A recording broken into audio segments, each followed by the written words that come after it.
Hello, guys. It's me, Michelle, and I want to welcome you guys back to Doggy Informed. So, today, what I want to do, guys, is I want to talk about something I've been seeing a lot over the years, and it's really something that I feel that people are not really thinking a lot about and putting a lot of consideration into when it comes to them having a dog. And so I felt like I wanted to speak on this because I think that if I speak on this, hopefully it will allow for, pet owners to really start to change the way they, the way that um, give away their dogs or surrender their dogs, um, so that their dogs can be taken care of when it comes to them moving. So basically, what I've been seeing, guys, is over the years, I've been noticing that different places I've lived, I've noticed that there have been loose dogs that will be running around the neighborhood. And I'm not saying like a lot of people are doing this, but what people do is when they move, what they do is before they move, they will move their stuff out of their house or their apartment. And then they will, take the dog outside, take the collar off the dog, and then they'll just have their dog, leave their dog behind. They'll get in the car. This could be a person, like a single person, or a person that has kids, or a couple, may leave a dog behind. It's a variety of people who, leave their dog behind. And then, their dog may, run off or whatever, or you may have a person who they leave the dog in the backyard, and then they leave the gate open, the dog escapes through the gate or whatever, and the dog it just kind of runs off, and the people feel like, oh, we're just going to drive away, okay? And the reason I want to talk about this, guys, is this. You are still a responsible pet owner, even if you cannot take your dog with you, okay? And some people are probably going to feel a certain way about this and say, well, how I release my dog is my business. And that's true. But the problem is that when you leave your dog behind and your dog runs off and your dog is loose, one thing is your dog thinks that you're coming back. And so your dog most likely is going to maybe run off, but then come back to the house that you and your family or you and your significant other lived at. And the dog will come back later hoping that you'll be there because by this time the dog will be hungry. And if you've already, have driven off into the sunset and you've moved into a new house, then, it's sad because the dog has to survive on its own. And if you have been the one who's been caring for this dog, and I know there are circumstances, some people are elders that are upper in age, they may have a dog and stuff, and they could pass away, and that leaves their dog being there, and their family members, don't know what to do with the dog. There's no agreement. And so, somebody just may decide to just let the dog loose and the dog runs off and everything. I know there's different types of circumstances, okay? So let's go back to the dog that, comes back and the dog is expecting you to be there and you're not there. And so the dog waits for you to come back, waits till the next morning and things. And this is extremely uncomfortable for the dog because if the dog is an inside dog and he's not used to being outside, I mean, depending on the time of year it is, if it's really cold outside, this dog is going to be freezing, and that's not good, okay? And if it happens to be in the summer, and let's say it's cool in the evening, which is good, and it's cool overnight, and then during the day it's hot, well, if you leave the dog behind and it's summer, the dog is not going to have any water. And some people may say, well, I can just leave a water bowl and I can leave some food in the dish and stuff like that for the dog. And you definitely can do that. that is, I think, more humane for you to do that. But the problem is that your dog is not going to be able to survive on the food and the water that you left for the dog. Okay. Now, one thing that people don't think about is, well, what happens when your dog realizes you're not coming back? Well, your dog is going to start wandering around the neighborhood. And what if your dog is not the sweetest or nicest dog? Okay. What if you have a dog that you've had trained, for the dog to, be mean to people? Maybe certain types of people you may feel, that are a threat. You may have had the dog trained. Some people have had their dog trained to be racist. And if you have a mean dog that associates certain people with being bad people, your dog is most likely going to try to target these types of people, because the dog associates the training and certain people as being bad people with permission for the dog to run after and maybe even harm people that don't deserve it. And some people don't know that this happens during dog training. They have no idea. And they're like, well, I didn't know this was happening.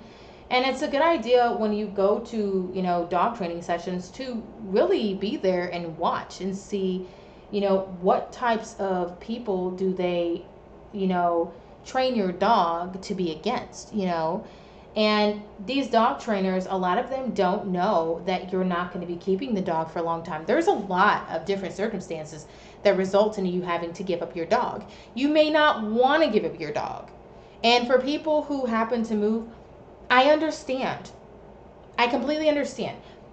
You have found a place, you've looked for, a new home where you can have a dog.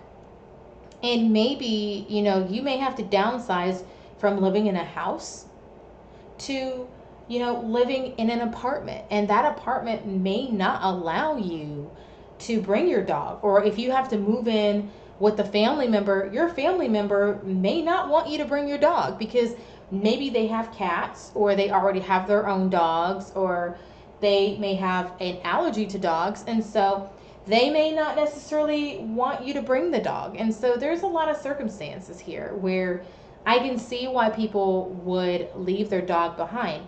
One thing that can be done, if you know that you're going to be moving and you know the place that you found is not going to allow your dog, is one thing you can do is a week before you know you're going to be moving, 9 times out of 10, you've probably already told whoever, your landlord is, if you're renting, you've most likely told them, or, if you're,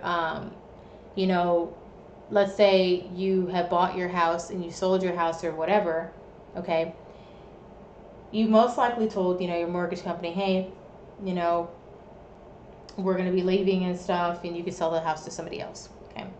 Well, what you can do, whether you rent a house or you own a house, or somebody's going to inherit the house, okay? Now, in death situations, it's very hard because you can't plan when someone in your life is going to pass away.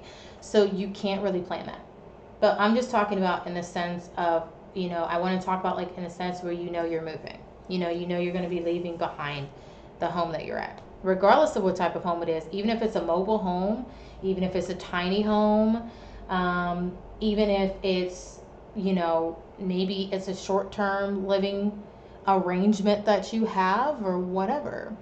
If you know you're going to be moving, then what you can do is that a week before you're going to be moving, go ahead and take your dog to a shelter, and take your dog to a no-kill shelter. So this way, the dog will be able to be cared for, and someone who is looking for a dog, okay, can actually adopt your dog. And some people are going to say, I don't have time for that, I'm moving and this and that. Well, if you don't have any time for that a week before you move, you can always make that one of the things that you do first. Another thing you can do is you can ask a family member of yours to take the dog to a no-kill shelter and drop the dog off, when you, let's say you have to be at work. This way, when you get off work, the dog has been taken to the shelter. And I don't see anything wrong with you taking the day off to go ahead and make sure your dog is taken to the shelter, especially if you have to sign off on the dog being released to the shelter, okay? And there's probably people who have preferences over kill versus no kill shelters and stuff. And I'm not really going to go too deep into the topic, but what I will say is it's not a good idea to leave your dog behind and just take the collar off the dog and have the dog running around your neighborhood that you're moving away from. You take your possessions but you leave the dog behind. Go ahead and surrender your dog to the shelter, so that your dog is able to start getting settled into the shelter, and then getting comfortable with the idea that he'll be living with a new family, whatever that family looks like. A lot of people are looking for dogs who have been around a family and stuff, family pets and stuff. And so your dog is most likely going to have the most likelihood of being able to be, live with a family for a long time. And some people out there might be looking for a dog that's not a puppy. They may want a dog who's 5 years old or something. Some people may want a dog that's 10 years old, And so it obviously depends, but, take time to, if you're going to be moving and you can't take your dog with you. And what if you find out, after you've signed your lease, you find out that you can't bring your dog? Well, if you find that out, then, that would be the time to take your dog to the shelter. And it's not going to be easy. It's not. If this is a dog that you've raised from a puppy, you've had this dog for, 1 year, 2 years, 3 years or more, and you built this relationship with this dog and things, then it's going to be hard. But it's easier if you take the dog to the shelter so that the dog starts to settle in there, and the dog can be, adopted by someone that's going to love the dog even more than how much you love the dog. And it's heartbreaking to let go of your best friend, especially if you've had the dog for a long time, So I just want to say to people, please don't just let your dog go on the day that you're moving and just let your dog start roaming, because your dog will become a danger to people that are innocent. Your dog may, start to chase after neighborhood kids, or your dog may end up, biting someone who's innocent, who, let's say they're on their way to work, and your dog will end up biting somebody, and then when the dog is caught and is taken to the pound, then the dog is, in the dog's file that they make for the dog, to say the dog bites, and that could make it more likely that the dog is going to be put down. And so, don't put your dog in that circumstance. Don't put an innocent person, whether it be, young children or teenagers or other adults or anyone. Don't put anyone in danger, by letting your dog just roam free. And some people might say, well, I don't want to have to pay a fee and all that. Well, you can do some research and find out if there's any way that you can surrender your dog. Wouldn't it feel a lot better to know your dog is taken care of rather than the fact that your dog could be out biting somebody? You know what I mean? And dogs are microchipped, so it's not like your dog cannot be traced back to you, because it can. And you may end up being responsible for someone getting bit. And depending on how badly your dog bites, that person, you could be held liable for that. Okay? And I don't know all the legal ramifications, I'm not really into that information, but I recommend you guys definitely just don't let your dog go like that. It is very scary for somebody who doesn't have a dog. They come outside and they're going and they're trying to go and, do normal everyday things. And then here comes your dog, running at them. And then they have to run back in their house because your dog is, vicious and mean because it was trained to be that way. And you just let the dog go. You don't want your dog to be labeled like that. And you don't want somebody to be coming after you trying to sue you for medical bills, thousands of dollars, because you just let the dog go and you thought you washed your hands of the dog. Let your dog be able to go to a shelter where it can be happy and it can be adopted by a family that can love and care for the dog no matter what that family looks like. All right, guys, I want to thank you guys for watching this video, and I hope this has been helpful. I hope this is giving you guys some ideas. If you like this video, give it a thumbs up, and if you like content like this, please feel free to subscribe. We will be putting out more content, and thank you all for watching, and I appreciate your support.